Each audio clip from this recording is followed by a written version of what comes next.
सब मेहमानों को विदा करने के बाद वंश के शरीर का पोर दुख रहा था। शादी में खूब रौनक थी, पर अब सब मेहमानों के जाने के बाद पूरा घर भाया भाया कर रहा था। सोचा क्यों ना एक कप चाय पीकर थोड़ी थकान कम कर ली जाए, और फिर वंश ने अपनी मम्मी शालिनी को आवाज दी, मम्मी एक कप चाय बना दीजिए। फिर वंश मन ही मन सोचने लगा कि आरवी से भी पूछ लेता हूँ। बेचारी नए घर में पता नहीं कैसा महसूस कर रही होगी। वंश ने धीमे से दरवाजा खटखटाया तो आरवी की महीन सी आवाज सुनाई दी, कौन है? वंश बोला, आरवी मैं हूं। अंदर जाकर देखा, आरवी एक हल्के बादामी रंग का सूट पहने खड़ी थी। न होंठों पर लिपस्टिक, न आंखों में काजल, न ही कोई और साज श्रृंगार। ऐसा नहीं था कि वंश कोई पुरानी सोच रखता था, पर आरवी के चेहरे पर वह लुनाई नहीं थी जो नई दुल्हन के चेहरे पर रहती है। वंश ने चिंतित स्वर में कहा, ठीक तो हो आरवी, चाय पियोगी? नहीं, मैं चाय नहीं पीऊंगी। और यह कहते हुए आरवी का स्वर इतना सपाट था कि वंश उल्टे पैर लौट गया। मन ही मन वंश सोच रहा था कि न जाने कैसी लड़की है। उसने तो सुना था कि पत्नी के आने से पूरे जीवन में खुशी की रुंझन हो जाती है, पर आरवी तो न जाने क्यों इतनी सिमटी सिमटी रहती है। रात को वंश कितने अरमान के साथ आरवी के पास गया था। कितनी सारी बातें करनी थी, पर उसने देखा आरवी गहरी नींद में सोई हुई है। वंश को थोड़ी निराशा हुई, पर फिर लगा हो सकता है बेचारी थक गई होगी। वैसे भी पूरी उम्र पड़ी है बात करने के लिए। अगले दिन वंश अपने दोस्त नीरज से यह बात बोल ही रहा था तो नीरज हंसते हुए बोला, हर कोई तुम्हारी तरह बातों में शताब्दी एक्सप्रेस तो नहीं हो सकता है। कुछ समय दो, एडजस्ट हो जाएगी। वैसे भी लड़कियां अपना घर परिवार सब कुछ छोड़कर आती हैं तो उन्हें एडजस्ट होने में कुछ समय लगता है। आज रात वंश और आरवी अपने हनीमून के लिए मॉरिशस जा रहे थे। वंश ने खुश होते हुए कहा, आरवी पैकिंग करने में मदद करूं क्या? आरवी ठंडे स्वर में बोली, थैंक यू वंश, मैंने कर ली है। वंश को यह देखकर बहुत आश्चर्य हुआ कि आरवी का बस एक छोटा सा बैग था जिसमें 4 या 5 टी-शर्ट और 3 जीन्स थीं। आरवी से बड़ा तो वंश का ही बैग था। वंश के जीवन में आरवी पहली लड़की नहीं थी, उसकी पहले भी गर्लफ्रेंड रह चुकी है।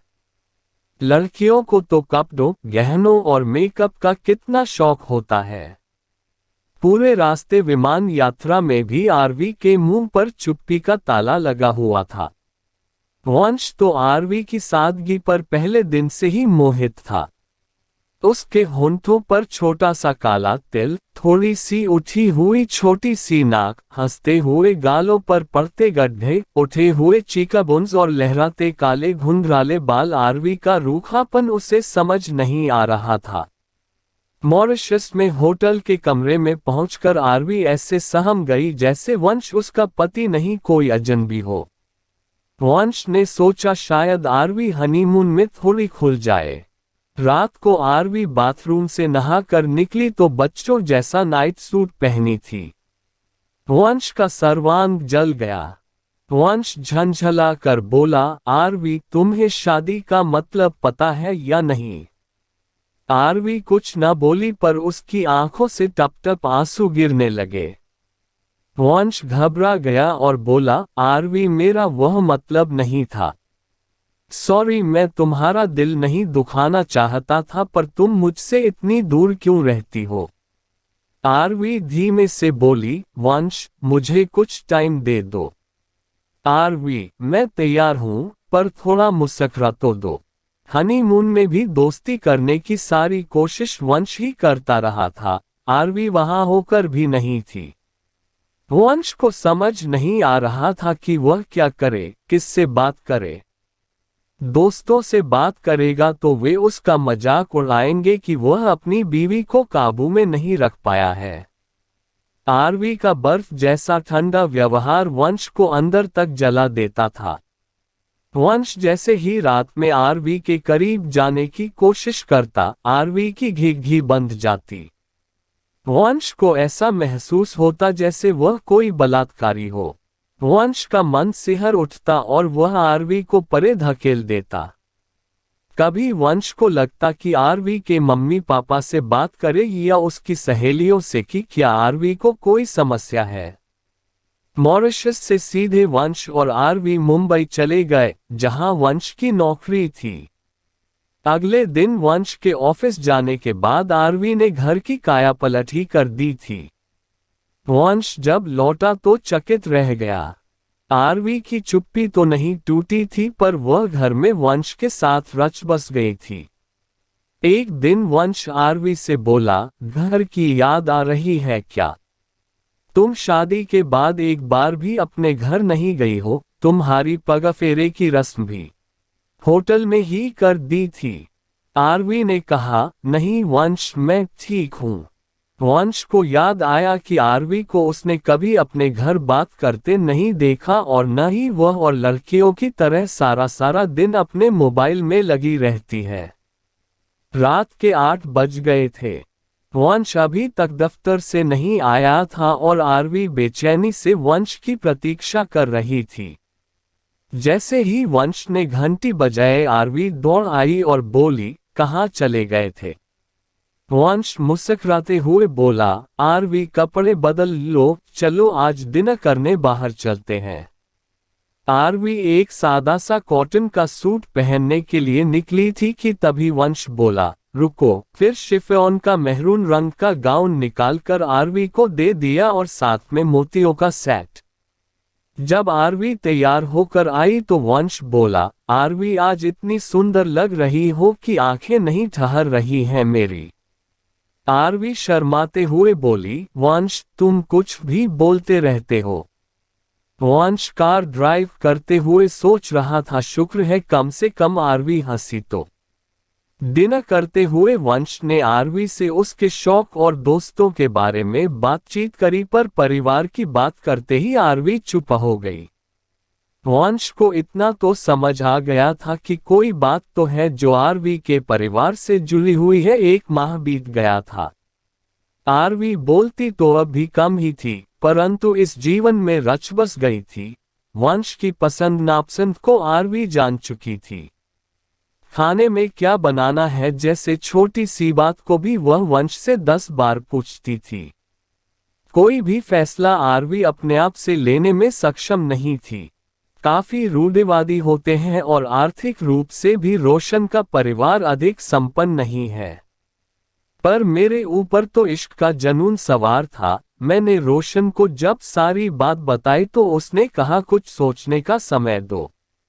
एक दिन जब मुझे पता चला कि आप लोग मुझसे मिलने आ रहे हैं, तो मैं रात को घर से निकल गई और रोशन के फ्लैट में पहुंच गई। रोशन मुझे इस तरह देखकर हक्का बक्का रह गया। उसके 2 और दोस्त जो वहीं उसके साथ रहते थे मुझे अजीब नजरों से देख रहे थे। फिर रोशन मुझे एक कमरे में ले गया और बोला कि चलो आज फिर से सुहागरात मना लेते हैं।